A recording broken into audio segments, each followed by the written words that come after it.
আমি বিয়ের কথা এখনো ভাবিনি, বিয়ের কথা ভাবছি না।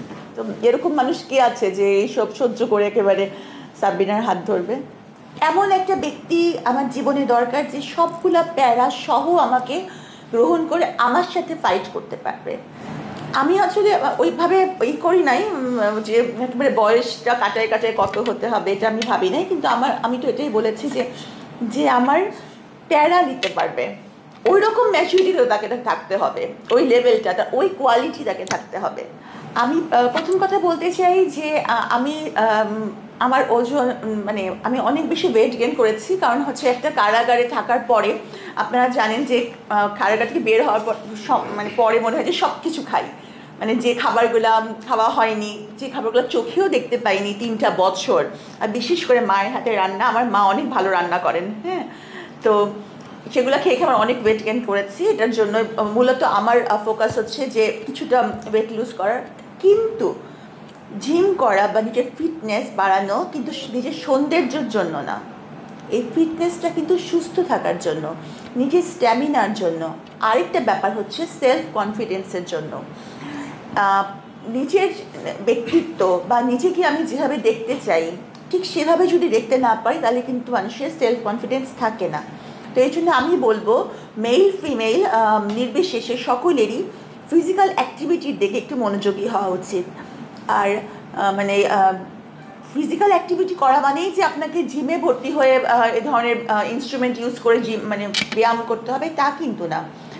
এটা হচ্ছে যে আপনি যদি আপনার পাশের বাগানে অথবা ছাদে অথবা আশেপাশের মাঠে অন্তত 30 মিনিটস আ ডে আপনি যদি if you take a walk, simple walk in simple pace, তাহলেও কিন্তু এটা আপনার জন্য খুবই হেল্পফুল হবে।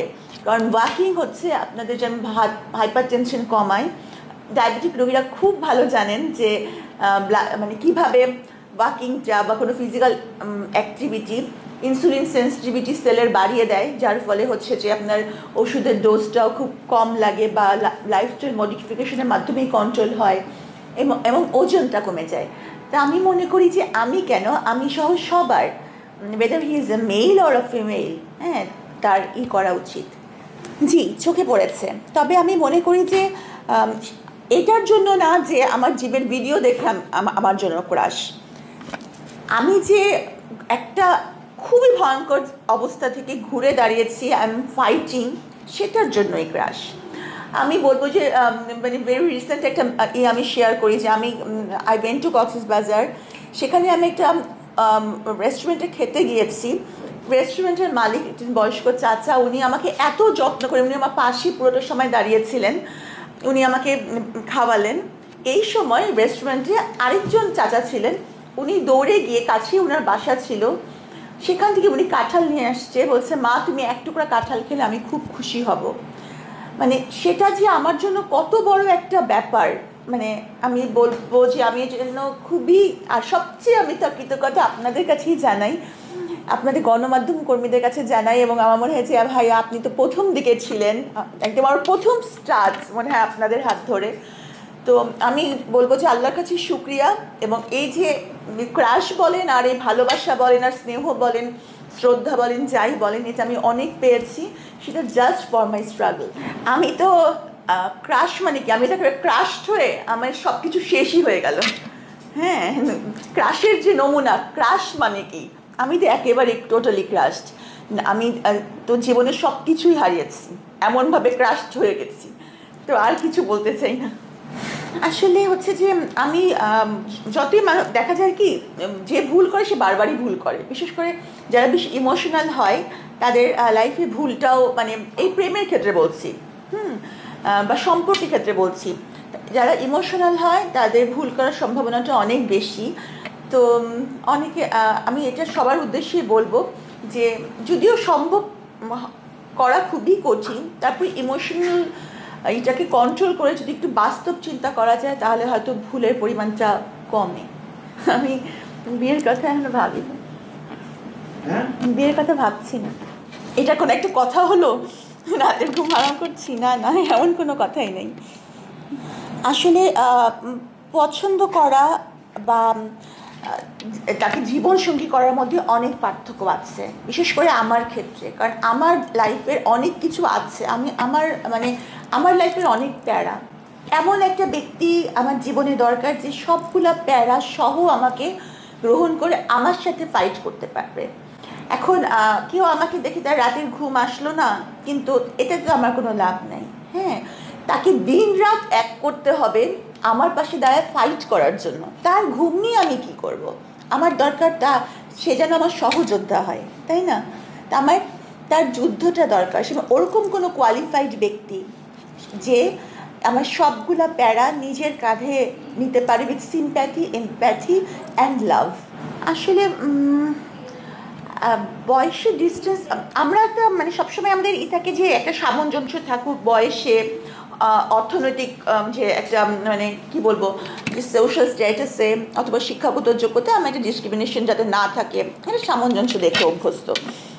এখন যেমন লায়লা আপা যদি মামুনের সাথে মেন্টাল অ্যাডজাস্টমেন্ট করতে পারে, যেমন মামুনের যদি ওরকম মেন্টাল ম্যাচুরিটি থাকে লায়লা আপার সাথে এভাবে অ্যাডজাস্ট করা, এটা তো খুবই ভালো। কারণ অসম বিয়ে যে হচ্ছে না সমাজে তা কিন্তু না, অসম বিয়ে যুগ যুগ ধরে হয়ে এসেছে। ওনারাই কিন্তু একমাত্র ব্যক্তি না যারা একটা অসম সম্পর্ক বয়সে যাদের বিয়ে হয়েছে। তবে আমার মনে হয় যে আমি এরকম কখনো কিছু ভাবিনি যে এত ডিস্টেন্সে আমি বোধহয় অ্যাডজাস্ট করতে পারবো। আমি আসলে ওইভাবে করি নাই যে একেবারে বয়সটা কাটায় কাটায় কত হতে হবে, এটা আমি ভাবি নাই। কিন্তু আমি তো এটাই বলেছি যে আমার প্যারা নিতে পারবে, ওই রকম ম্যাচুরিটিও তাকে থাকতে হবে, ওই লেভেলটা, ওই কোয়ালিটি তাকে থাকতে হবে। হ্যাঁ, যে এরকম একটা মিথ্যা মামলা তার উপর এসেছে, সে স্ট্রাগল করছেন, যে ইনোসেন্ট প্রমাণ করার জন্য সে লিখছে, সে সামাজিক কার্যকলাপ করছে, সে বন্দিনীদেরকে দিয়ে কাজ করছে। হ্যাঁ, এইরকম একটা প্যারাদায়ক নারীকে নিয়ে যে সংসার করতে পারবে, ওরকম ম্যাচুরিটি লেভেলের লোক তো দরকার। এইটা একটা কথা হলো, এটা তো আল্লাহ পাকই জানেন, এটা কি আমি বলতে পারবো 2024 না 2025? এটা তো আমি বলতে পারবো না। কারণ এমন তো কোনো না যে আগে একটা যদি থাকে যে আমি এই গ্র্যাজুয়েশনটা কমপ্লিট হওয়ার পর করব, বা আমি আমার এই ব্যবসাটা এখানে আসার পর করব। তা আমার তো ওরকম কিছু নাই যে আমার একটা ডেট ফিক্স করা থাকবে, তাই না? তারপরে ওরকম মানুষ পেলেই করব, সেরকম যদি ওরকম পাওয়া কঠিন। হ্যাঁ, সাবিনাকে পছন্দ করা যেমন সহজ, সাবিনার এই প্যারাগুলো নিয়ে আগানো এটা অত সহজ হবে না। ওই যে বললাম যে আমার মধ্যে তো আমি তো আসলে একটা নর্মাল জীবন আমি লিড করছি না, আমি অলওয়েজ স্ট্রাগলিং। হ্যাঁ, আমাকে দেখে যত হাসি খুশি মনে হোক না কেন, আমি সকাল থেকে রাত পর্যন্ত আই এম স্ট্রাগলিং। কারণ আমি 0 থেকে শুরু করি নাই, আমি নেগেটিভ থেকে শুরু করছি। হ্যাঁ, আমার সম্পর্কে মানুষের যে নেগেটিভ ধারণা, আমার নিজের অজান্তেই আমার যে একটা বড় এপিসোড আমার জীবনের উপর দিয়ে গেছে, সেইটাকে কমব্যাট করে এগেইনস্ট দ্য উইন্ড আমাকে আগাতে হচ্ছে। তো যেটার জন্য আমাকে অনেক বেশি খাটনি করতে হচ্ছে। তো এরকম মানুষ কে আছে যে এইসব সহ্য করে একেবারে সাবিনার হাত ধরবে? হ্যাঁ, আপনাকে সাক্ষী বানাবো, তখন হবেন? অবশ্যই হবো। ঠিক আছে, চান্স কথা দিলাম তো নাকি?